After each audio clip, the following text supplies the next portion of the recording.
అలాగే ఎవెనీస్ మరియు బుర్జ్మాన్ స్కూటర్లకు కూడా కొత్త యాక్సెస్లో చూసినటువంటి తరహాలో అప్డేట్స్కి వచ్చే అవకాశం ఉంది.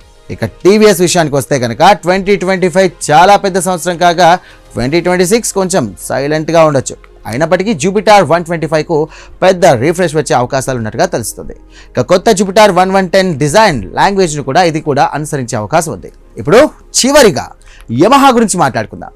చాలామంది 2 సిలిండర్లు 3 సిలిండర్లు పెద్ద యమహా బైక్స్ కోసం ఎదురు చూస్తున్నారు. ఇక 2026లో కంపెనీ ఫోకస్ చిన్న మరియు మధ్యస్థ సెగ్మెంట్ల పైన ఉండొచ్చు. అందులో ముఖ్యమైనది యమహా R2. ఇది R15 కంటే ఒక స్థాయి పైన ఉండే స్పోర్ట్స్ బైక్. దాదాపు 200cc లేదా అంతకంటే ఎక్కువ సామర్థ్యం గల కొత్త ఇంజన్ను ఉపయోగించే అవకాశం ఉంది.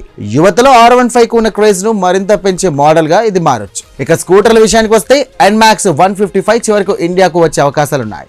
ఎక్సరాక్స్ ప్లాట్ఫామ్లపైనే ఇక ఆధారపడినటువంటి మరింత కంఫర్ట్ మరియు ప్రాక్టియాలిటీ అందిస్తుంది అన్నట్టు. ఫ్యామిలీ యూజర్లకు ఇది మంచి ప్రీమియం స్కూటర్ ఆప్షన్ అవుతుంది. మొత్తానికి చూస్తే 2026 టూ వీలర్ మార్కెట్ కు చాలా ఎగ్జైటింగ్ ఇయర్ గా మారబోతోంది. అడ్వెంచర్ బైక్స్ నుంచి సూపర్ బైక్స్ వరకు, కమ్యూటర్ బైక్స్ నుండి ప్రీమియం స్కూటర్ల వరకు ప్రతి సెగ్మెంట్ లోనూ కొత్త లాంచ్లు రాబోతున్నాయి. ఇప్పుడు మీ వంతు.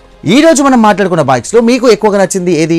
BMW F450 GS నా, హిమాలయన్ 750 నా, యమహా R2 నా, లేక డుకాటి మాన్స్టర్ నా?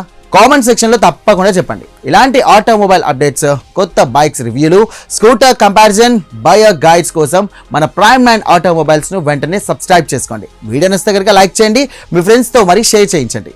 మరో ఆసక్తికరమైనటువంటి వీడియోతో త్వరలో కలుద్దాం. అప్పటి వరకు ride safe. Thank you. Bye.